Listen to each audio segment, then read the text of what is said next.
Hello guys, I hope you all are preparing well. और आज के सेशन में हम एक और टॉपिक करने वाले हैं स्टार्ट। बहुत इंपॉर्टेंट टॉपिक है एवरेजेस। इसके ऊपर बेस्ड क्वेश्चन एग्जाम में पूछा जाता है हर बार कोई ना कोई क्वेश्चन। एवरेजेस के ऊपर डायरेक्टली तो वो आएगा ही आएगा, इनडायरेक्टली बहुत सारे क्वेश्चन हैं। टाइम्स पर डिस्टेंस में इसकी एप्लीकेशन है और भी बहुत सारे चैप्टर्स में इसकी एप्लीकेशन है। मोर ओवर जो डाटा इंटरप्रिटेशन के क्वेश्चन होते हैं उसमें भी एवरेजेस के कॉन्सेप्ट बहुत ज़्यादा यूज होते हैं। So we can not skip this chapter. और बहुत ही मज़ेदार और इजी चैप्टर भी है अगर आप ध्यान से समझो। एवरेजेस को समझने की आपके पास दो अप्रोचेज रहती हैं, एक मैथमेटिकल अप्रोच है और एक लॉजिकल अप्रोच है। आज मैं आपको थोड़ी सी लॉजिकल अप्रोच समझाने की कोशिश करूंगा, जिसमें आप बिना कैलकुलेशंस के और सारे क्वेश्चंस को हम डील करने की कोशिश करेंगे। Let's start with the session. सबसे पहले मैं आपको एक कॉन्सेप्ट समझाने की कोशिश करता हूँ। Let's say we have a class, ये एक क्लास है जिसमें 30 स्टूडेंट्स है। और मैं ये कह देता हूँ कि जो एवरेज वेट है, average weight that is 60 kg। ठीक है, एक क्लास 30 स्टूडेंट्स की क्लास है और उनका एवरेज वेट 60 kg है। अब लेट्स से इनमें से एक स्टूडेंट निकल गया जिसका वेट था 40 kg, और उसकी जगह एक और स्टूडेंट आ गया। उसका वेट क्या है वो हमें नहीं पता, वो निकालना है। बट ये पता है कि उसके आने से जो एवरेज है दैट इंक्रीजेस बाय 1।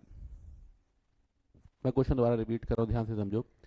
एक क्लास है 30 स्टूडेंट्स की, उसमें 60 kg एवरेज वेट है और 30 स्टूडेंट्स का एवरेज वेट है 60 kg। एक स्टूडेंट निकल गया, उसकी जगह दूसरा स्टूडेंट आया है, जिसके आने से एवरेज जो है वो 1 इंक्रीज हो गया। दैट मीन्स एवरेज हो गई है 61 kg। Got it.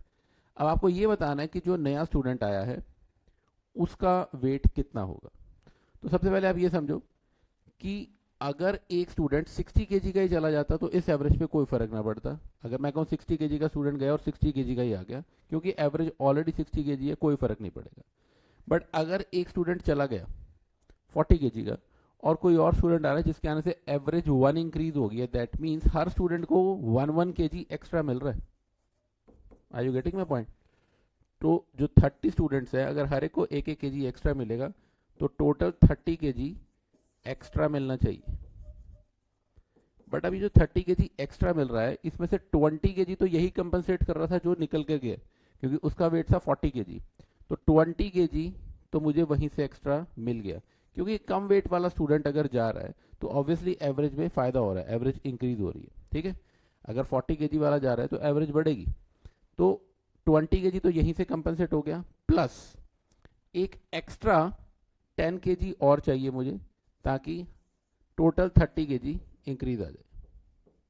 Are you getting my point? और जो एक्स्ट्रा 10 kg कहाँ से मिलेगा कि जो स्टूडेंट आ रहा है वो 60 से 10 ज़्यादा होना चाहिए। सो जो न्यू स्टूडेंट आ रहा है उसका वेट होना चाहिए 70 kg। I hope this point is clear. दोबारा बताता हूँ मैं, ध्यान से समझो। देखो, दो स्टूडेंट्स, एक स्टूडेंट जा रहा है और एक आ रहा है। जो जा रहा है उसका वेट है 40 kg। 40 kg वाला स्टूडेंट जा रहा है, एवरेज 60 kg था, इसका मतलब एवरेज इंक्रीज होगी क्योंकि कम वेट वाला स्टूडेंट जा रहा है। एवरेज को फायदा हो रहा है, कितने का फायदा हो रहा है? 20 kg का। दिस इज लॉजिकल अप्रोच, बहुत ध्यान से समझना।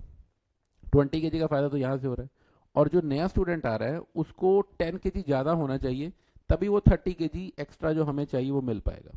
ठीक है, तो 20 kg यहाँ से फायदा हो गया, और 10 kg जो न्यू स्टूडेंट आ रहा है उसका वेट ज़्यादा होना चाहिए, तो 30 kg कंपनसेट हो जाएगा। दैट मीन्स जो न्यू स्टूडेंट है उसका वेट एवरेज से 10 ज़्यादा होना चाहिए, तो the weight of new student should be 70 kg। I hope ये बात समझ आई है। एक क्वेश्चन करके देखते हैं और क्लियर होएगा। Let's start with the first question. The average age of 5 person in a group. 5 लोगों की एवरेज इंक्रीज हो जाती है 10 ईयर से when the man age 30 years and 40 years were substituted by 2 women.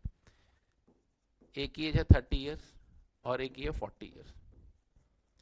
ये दोनों निकल गए और इनकी जगह दो न्यू कैंडिडेट्स आ गए, वुमेन। ठीक है, you have to find the average age of 2 women. अब देखो, 5 लोगों की एवरेज है वो 10 से इंक्रीज हो गई है, तो 5 इंटू 10 मतलब जो टोटल है वो 50 ईयर्स इंक्रीज हो रहा है। ये दो लोग गए मतलब 70 ईयर्स गया, और जो दो न्यू कैंडिडेट्स आए हैं उनकी वजह से एवरेज 50 इंक्रीज हुई है, तो उनकी जो एज है that should be 70 plus 50, total 120 years होना चाहिए उनका, तभी तो 50 का इंक्रीज आएगा। अब फिर 120 दोनों का है तो एक का कितना आएगा? you have to find the average age of two women, so that will be 120 divided by 2, 60. 60 years is average age of one woman. Got it? देखो बिना कोई लंबी चौड़ी कैलकुलेशन के लॉजिकल अप्रोच से कर रहे हैं. दोबारा समझो मैंने क्या किया. दो कैंडिडेट जो गए हैं उनकी एज का सम था 30 + 40 70, बट उनके जाने से और न्यू दो कैंडिडेट्स के आने से एवरेज जो है वो 10 इयर्स बढ़ गई है 5 लोगों की, मतलब टोटल जो है 50 बढ़ गया. तो 70 + 50 120 should be the total of two new candidates. तो उनका एवरेज क्या होगा 60. Got it? एक और क्वेश्चन करते हैं. The speed of train. ये बहुत इंपॉर्टेंट क्वेश्चन है. ये मैं अभी आपको बता रहा था कि एप्लीकेशन है टाइम्स पर डिस्टेंस में भी इसकी. तो अगर आपको ये दिया हो A to B, जाने की स्पीड x किलोमीटर पर आ रहा है और वापस आने की y किलोमीटर पर आ रहा है.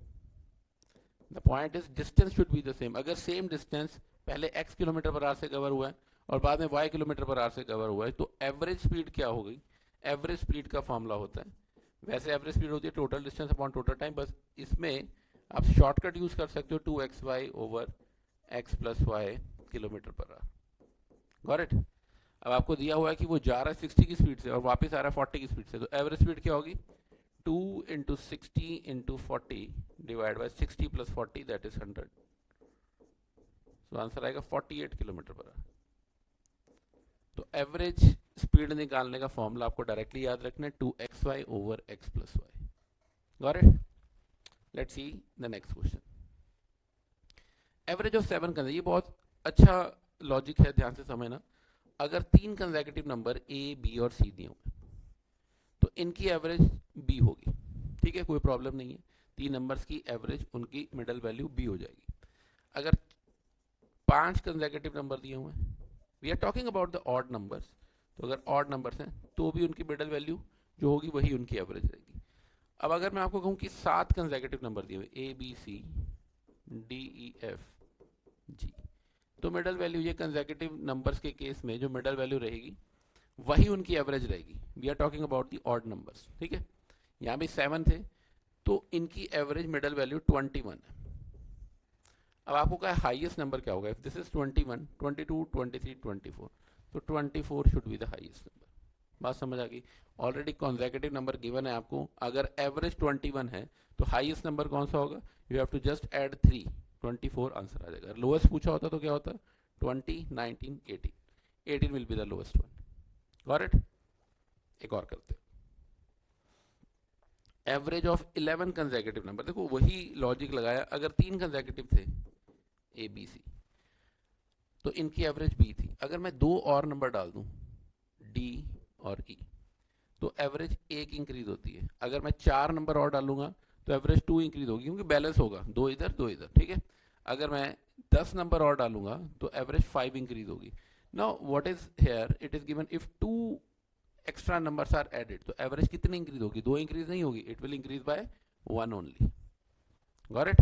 क्योंकि अगर मैं 2 नंबर एक्स्ट्रा ऐड कर भी रहा हूं तो एवरेज तो 1 ही बढ़ रही है, क्योंकि बैलेंस कैसे होगा? एक लेफ्ट में एक राइट में, तभी मिडल वैल्यू आएगी. क्लियर है? लॉजिकल अप्रोच है. Let's try the next question. The average as. अभी ये बिल्कुल वैसा क्वेश्चन है जैसा मैंने भी आपको समझाया, तो आई थिंक आपको इसका आंसर आ जाना चाहिए. Average age of a group of man is increase by 6 years when 26 years is replaced by 56 years. 26 years को रिप्लेस किया गया है 56 years से. तो इनका डिफरेंस कितने? Difference is 30 years. बट हर एक की एज कितनी कितनी इंक्रीज हो रही है? 6 years.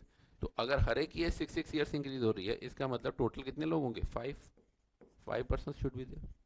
30 डिवाइड बाय 6 है ना, क्योंकि टोटल तो 30 years इंक्रीज हो रहा है, बट हर एक की एज 6 years इंक्रीज हो रही है. इसका मतलब 5% should be there 30 divide by 6.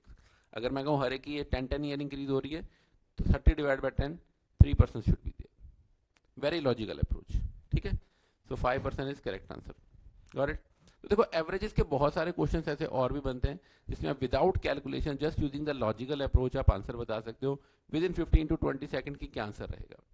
तो बट ये लॉजिकल अप्रोच आप तभी समझ पाओगे when you have tried a good number of questions. आपकी प्रैक्टिस अच्छी होनी चाहिए, तभी आप इस कॉन्सेप्ट को समझ पाओगे. आई होप ये जो क्वेश्चन हमने आज किए हैं ये आप सबको क्लियर हुए होंगे. फिर भी कोई डाउट या क्वेरी है, you can just give your feedbacks in the comment section. और कोई भी चैप्टर, कोई भी कॉन्सेप्ट जो आपको लगता है कि जिसमें आप फंसते हो या जिसके क्वेश्चन आपसे नहीं निकल पाते हैं, आप कमेंट सेक्शन में लिखो, अगला वीडियो हम उसी पर बनाएंगे। Thank you so much.